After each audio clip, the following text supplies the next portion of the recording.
good day, and this is Tropambasa. We are presenting to you the rationale for basic occupational health and safety of tailoring business. Next, welcome to the inspection process. Today, we will be examining the premises to ensure that all safety standards are met and that the facility is in compliance with regulations. Your cooperation during this inspection is greatly appreciated as we work together to maintain a safe and secure environment for all. Next, the concept of tailoring business safety isn't a standard term in the fashion or safety industries. However, we can interpret this in a few ways, each highlighting different aspects or safety within the tailoring business or the use of tailored clothing for safety purposes. Next, Interpretation 1. Safety practices within a tailoring business. This focuses on the safety measures a tailor should implement to protect themselves and their employees. A safety business tailor in this context would prioritize. Next, ito yung table context namin. At ito ang nilalaman ng presentation namin. Meron tayong ergonomics, needle safety, machine safety, fire safety, chemical safety, personal protective equipment or PPE, housekeeping, and material handling. Next, ergonomics. Using ergonomic tools in workspaces to minimize strain and prevent repetitive stress injuries. This includes proper chair height, lighting, and the use of specialized cutting and sewing equipment. So sa ergonomics, mas maganda daw na good posture at seat height mo ay tama lang para makita mo yung machine na ginagawa mo at less injure siya sa ginagawa mo. Next, 3 types of ergonomics. Meron tayong tatlong uri na ergonomics. Merong physical, cognitive, and organization. Physical. Physical organization. This focuses on the physical interaction between humans and their work environment. It seeks to minimize physical strain and discomfort by optimizing workplace design, equipment, and tools. Example, include designing chairs with proper lumbar support, adjusting workstation heights for comfortable posture, and optimizing tool handles for a better grip.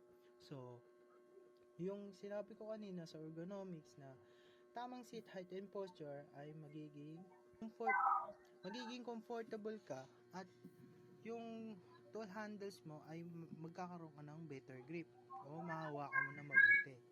Cognitive ergonomics. This area deals with mental processes and how they affect human interaction with systems.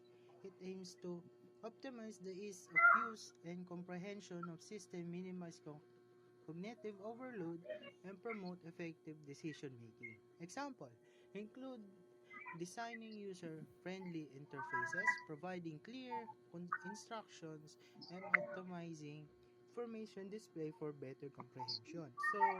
So sa cognitive ergonomics, ito ay human interaction. So, ini-aim nito na magkaintindihan ang dalawang panig. So, sa organization naman, organizational ergonomics. This focuses on the design and optimize of work system, process, and organizational structures to enhance overall efficiency, effectiveness, and well-being. It considers factors like job design, workload management, work-life balance, and workplace culture. Example include implementing flexible work arrangements, promoting teamwork and collaboration, and creating a positive, supportive work environment.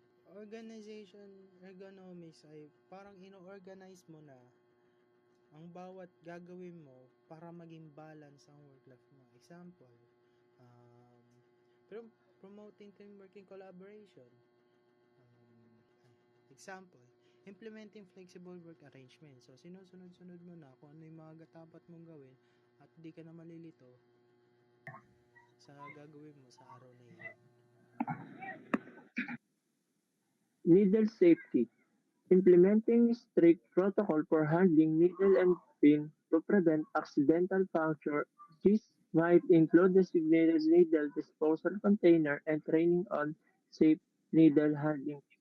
For short po, ito po yung tamang pagpaprocess mo na para mas maayos at hindi makadisgrasya sa paghawak ng pin. Next, three types of needle safety. First, needle trailer. This will help avoid directly handling the needle point, reducing the risk of picking yourself.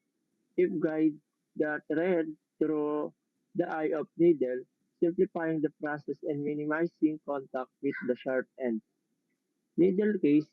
A, a dedicated needle case keeps needle organized and protected. It has a compartment of or slot to hold individual needles, preventing them from moving around and potentially causing accidental fracture. And last but not the least, needle guard or cup. Some needles come with a protective guard or cup that cover the sharp end.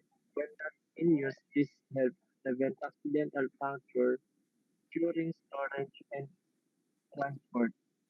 Next, machine safety. Ensuring all sewing machines are properly maintained and operating according to safety guidelines, including the use of safety guard and regular maintenance check. Next, three type of machine safety and tailoring. Next, machine guard. Machine guard, these are protective covering or barriers that enclose moving part of the sewing machine, preventing accidental contact with the needle rotating part or belts. Example include needle guard, a small protective shield that covers the needle when not in use. Second, pressure foot guard, a cover that protects the pressure foot mechanism. And last, belt guard, enclose the belt that drive the machine. Next, safety switches. Safety switches, these are designed to automatically stop the machine. A safety hazard is detected. Example includes foot pedal safety switch. The machine only runs when the foot pedal is pressed, preventing accidental start. Second, emergency stop button. A large easily accessible button that immediately stop the machine in case of an emergency. Last, pressure sensitive safety switch. The machine stops if the operator hand is removed from the work area. Next,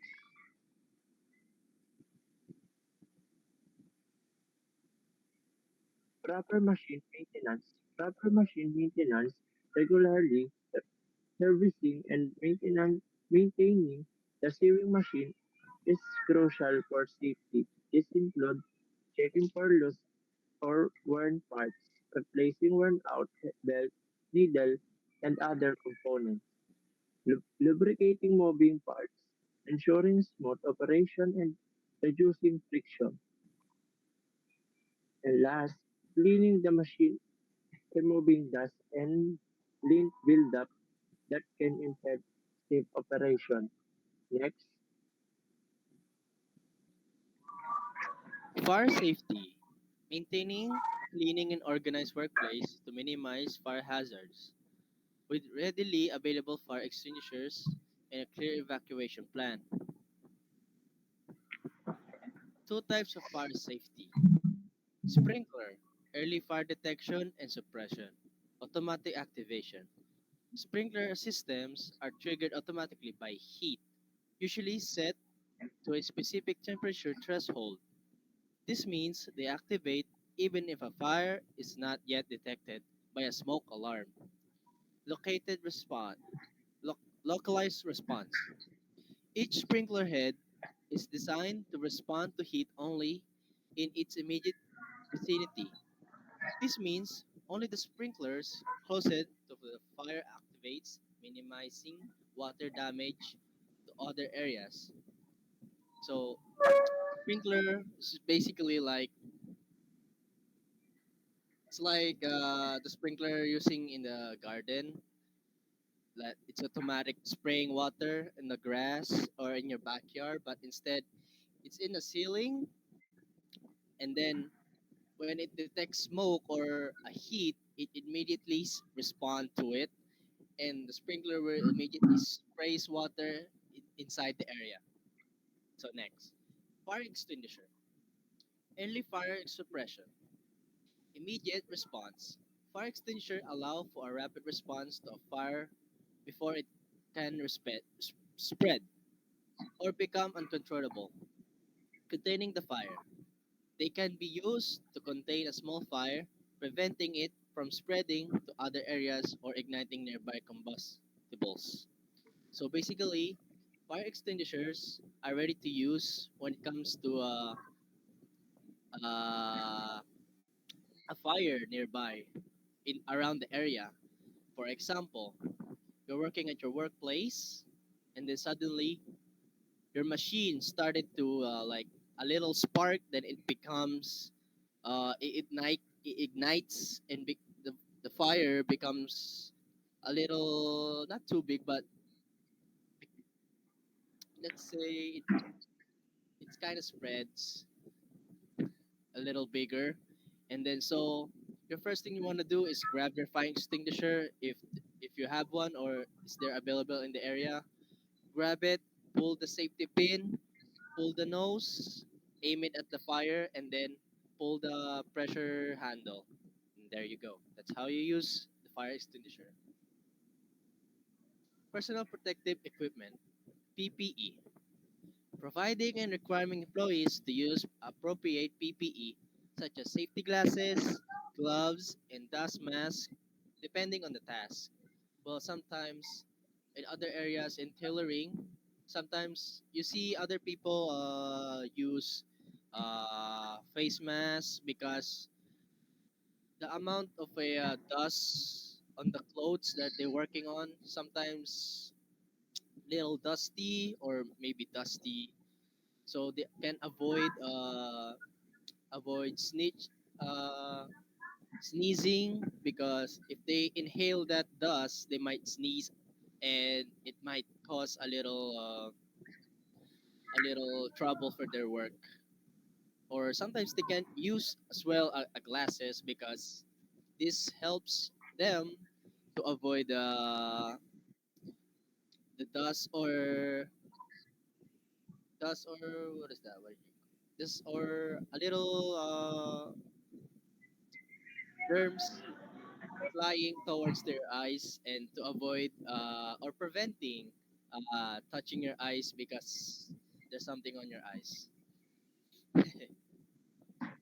Housekeeping, workplace organization, clean and clutter free. A clean, organized workplace is a crucial for safety, efficiency, and reducing distractions. Regularly, remove dust, lint, and debris from the work surface, floors, and shelves. This, as you can see in the picture, it's very well organized. All the mats are in the front.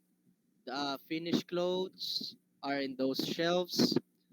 The the pants that maybe it's gonna be working on or still unfinished. It's it's up there, well organized. So moving on, designated areas. Establish dedicated areas for different tasks such as cutting, sewing, pressing, and storage. This streamlines workflow and prevents cross contamination of materials. So this means it's like putting all your materials in one place, such as needles and threads, all together in one place but organized. So it would be less hassle for you to find them, and you know where to find them immediately when you need them. Storage solutions: use shelves, drawer, bins, and racks to organize tools, supplies, and fabrics efficiency. Label everything clearly for easy identification. Just like I said, in clean and clutter free, you organize your place so or you can find them easily if you need them. Material handling, receiving and storage, proper unpackaging. When receiving a fabric and supplies, unpack them carefully to avoid damage. Inspect for defects or inconsistencies. Organize storage. Store materials in a designated area, ideally climate controlled to prevent moisture damage, fading, or pest infection. Like you see in this picture, you see those storage where those threads are all the threads inside the box. Yes, that's how you keep your materials and for safety purposes.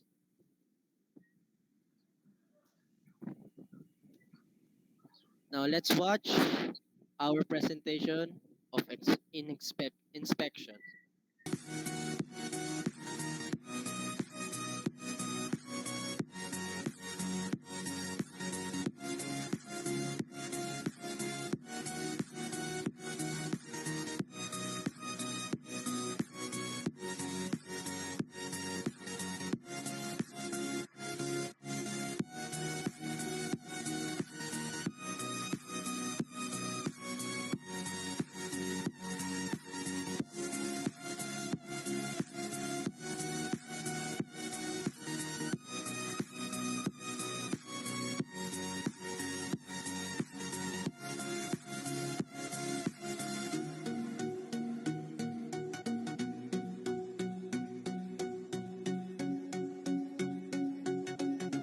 Hello, everyone, and welcome. Today, we're diving into the critical intersection of tailoring and occupational safety. Many people don't realize the potential hazards involved in seemingly simple tasks like sewing, from the needles and pins to fabric, shears, and industrial machinery.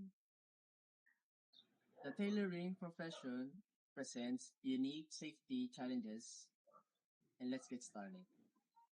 Sir, ano po pangalan niyo, sir? Joey, Sir Joey. Sir Joey, ilan taon na po kayo? Red 4. 34 po. Tanong lang po, ilang taon na po kayong nagtatrabaho po sa ganitong industry? Almost 10 years old. 10 years na po? Oo, ang tagal na pala. So, Sir Joey, may ano po kami? May three main question po. Sige. Ah, question number one po. Paano nyo po maayos ang workplace para maiwasan ang mga aksidente or mga pinsala po?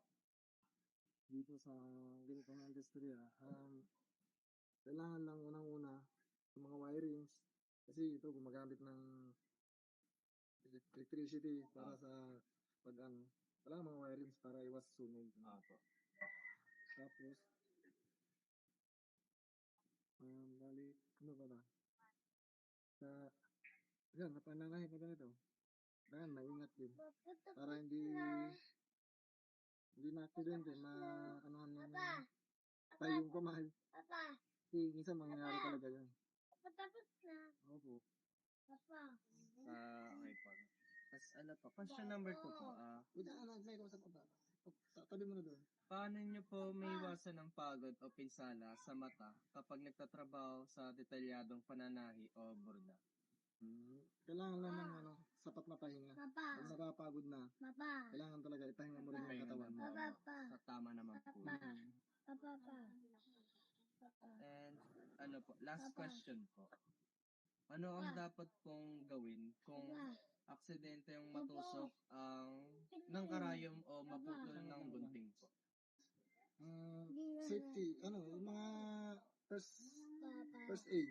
Kailangan, hugasan agad yung kamay para yung tetano. Tapos, yung apply ng mga ba, mga First aid po yun. gamot. Hindi matetano. Opo, tama.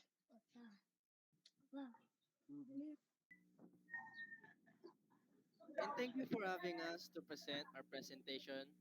And we are BSIT 101B Auto. This is our presentation, the Tropang Basa from INDT. I am James Julian B. Gonzalez. And I am George Emmanuel B. Medina. I am Adrian F. Lopez. And thank you for having us to present our presentation today. Good day. Goodbye. Thank you. Thank you po. Good day.